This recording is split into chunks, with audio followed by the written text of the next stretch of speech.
Shalom warga kerajaan. Sampailah kita di seri perenungan kitab Ayub pasal yang ke-35 dengan judul Dia Bukan Tuhan yang Jauh. Mari kita lihat bersama Ayub 35 ayat yang ke-16. Maka Ayub berbesar mulut dengan sia-sia, banyak bicara tanpa pengertian.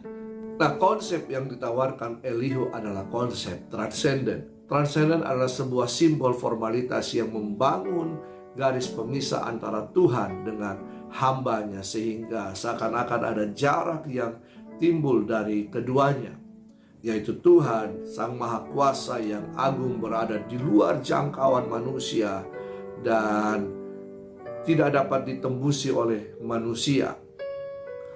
Sehingga ketika Elihu membawa konsep ini kepada Ayub, maka kata Elihu, walaupun Ayub berdosa, apakah dosa pelanggaran, kebenaran itu akan mempengaruhi Allah? Justru itu semua hanya berpengaruh pada hubungan dengan sesama manusia.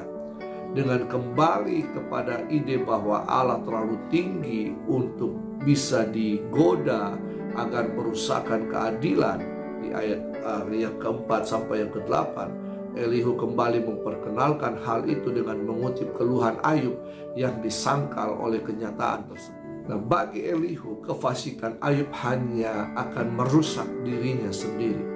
Perbuatan Ayub yang angkuh, menolak dan menyepelekan Allah di ayat 10-11, ayat 14 sampai yang ke-16.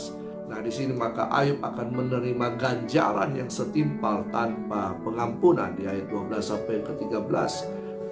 Pemikiran Elifas, Bildad dan Sofar telah mempengaruhi Elihu, sehingga ia menganggap Ayub adalah orang fasik dan bersalah kepada Tuhan. Namun apakah Tuhan hanya Allah yang transenden, yang begitu jauh dan tak terjangkau oleh manusia, atau telah membuat pembatas antara Tuhan dengan umatnya? Apakah ia tidak memperhatikan keadaan umatnya? Di sini Elihu hanya mengenal Tuhan sebagai Allah yang jauh. Padahal kenyataannya di awal kisah Ayub, Allah menyatakan bahwa ia memperhatikan kehidupan Ayub.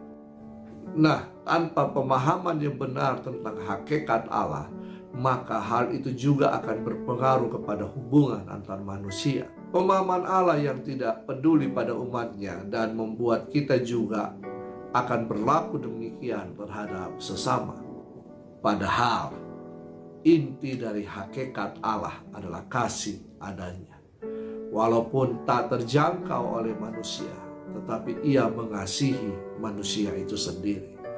Lewat kasih itu maka ia menunjukkan bahwa ia bukan hanya Allah yang besar yang tak terjangkau, tetapi ia menjangkau manusia dengan kasihnya yang tak terbatas.